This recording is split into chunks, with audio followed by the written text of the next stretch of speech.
Hello guys, this is Al from my server cloud. Welcome to a new episode.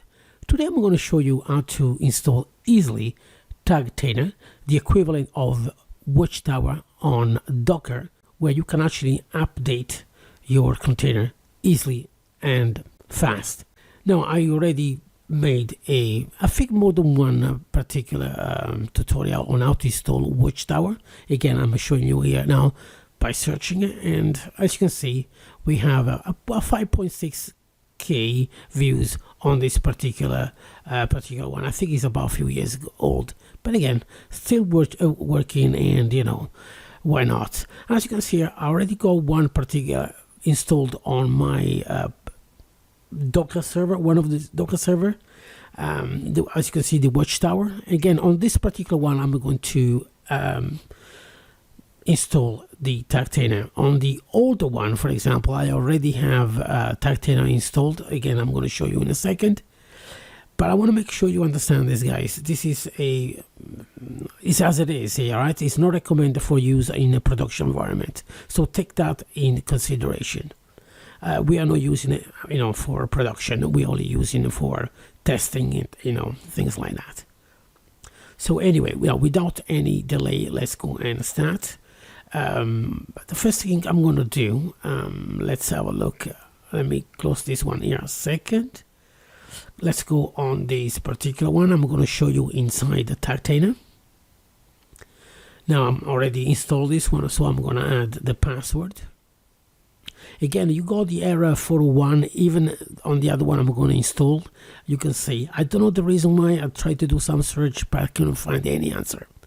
Now on this particular one, you will see, let me do it big, not now.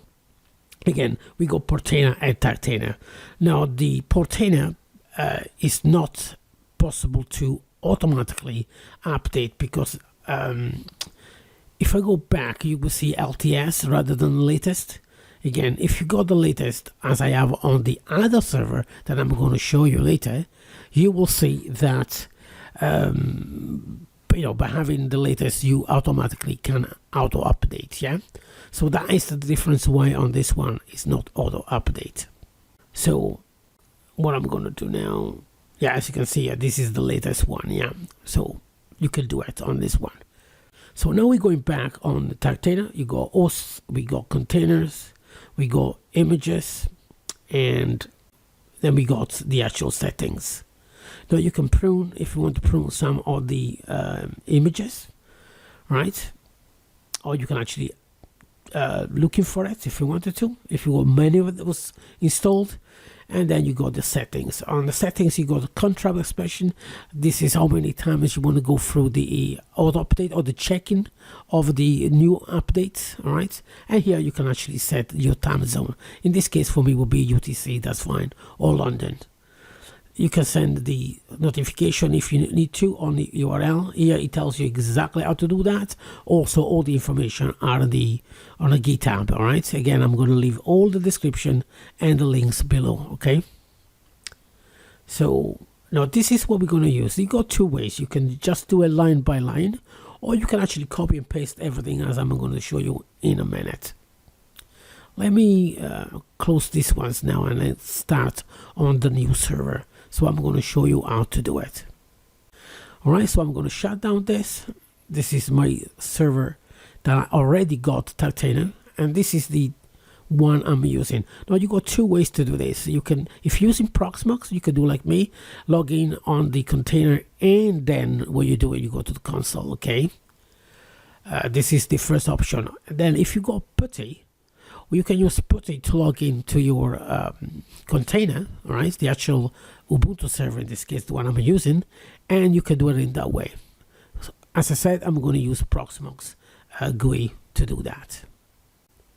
Make sure you are logged in with root, or again, doesn't matter, you can actually put sudo in front if you want to, just in case. That will still work.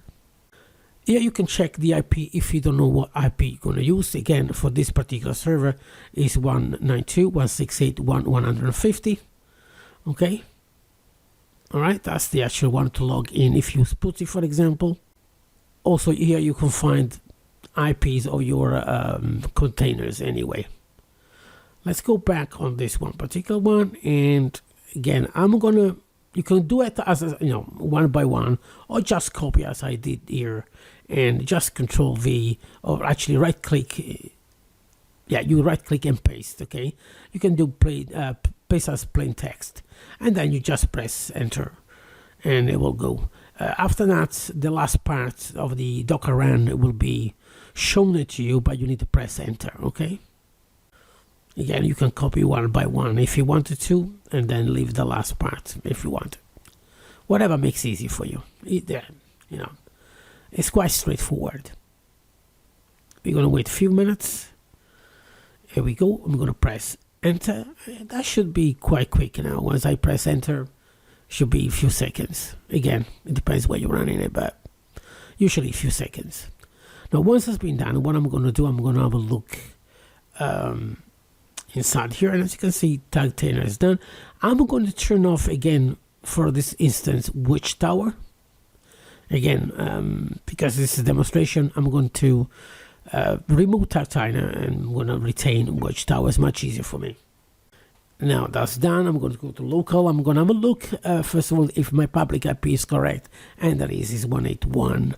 So all I got to do is just click on the port number, and as you can see, we get Tugtainer. And as you can see on the on the lower right, we have the 401 unauthorized error. I don't know why. Again, I did some search and I can't find the solution. If you know anything, guys, just let me know, right, in the comment below.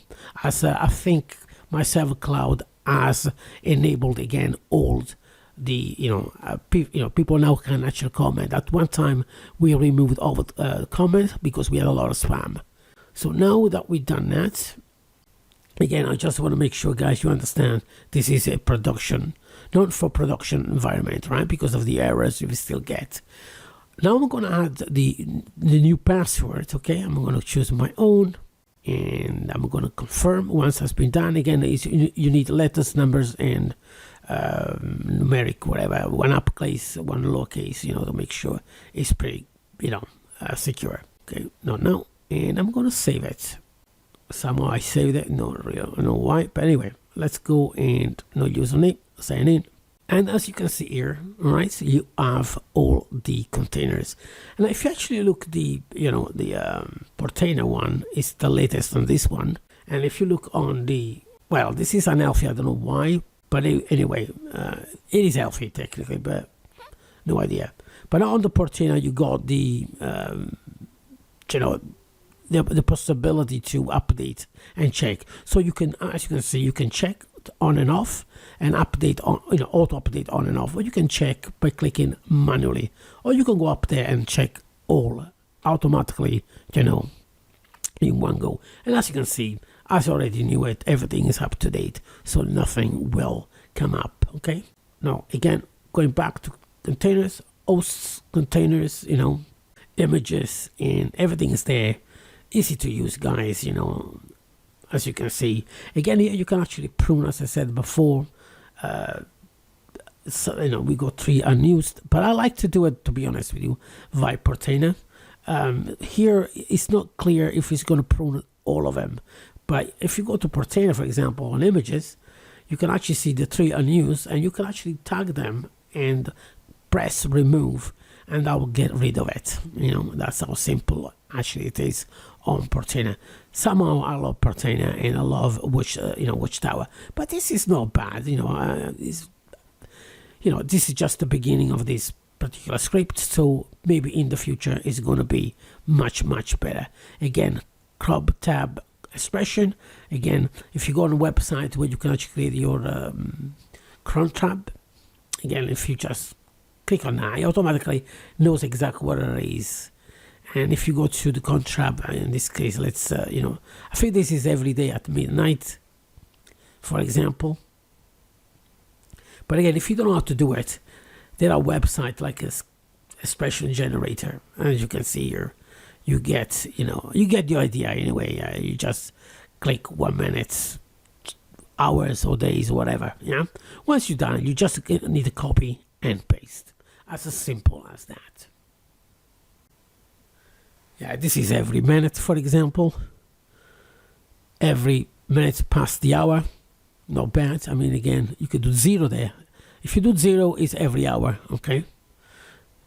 This is 1 minute, of course. So once you're done, really, you just need to go and copy. And don't forget, of course, to save. Again, this is just for demonstration. It doesn't really matter. And as you can see at the bottom right, success. This is how simple it is. Now, I just want to show you that this video is going to be for members first, I think. It's not going to be for members only, but members first. And then after a period of time, again, I do not know. As I said, I don't do this part anymore. So it's going to be for everybody. I think this is what it's going to be now for a good time. Every time we want to make tutorials or videos like this, for example. Again, guys, I would like to remind you, if you need any services in the future, you'll be able to contact my server cloud. If you need any installation of, I don't know, cPanel, Plesk, or for example, Open Panel, anything you want that we can do, we will do it. If you need a server, we need a co-located server, especially if you are in our area, South Wales, United Kingdom. You can actually have a co-located, if you want it, proper server, whatever you want. Just contact us, and I'm sure they're going to give you a price on it. So I'm sure I heard some members want to know how to install SCP using, for example, I can't remember the name of the app, to be honest, at the top of my head, to run your own hosting service rather than using cPanel and things like that. So yeah, this is what it's going to do, guys, and hopefully to see you next time for a new tutorial. Have a nice day, and I'll see you next time.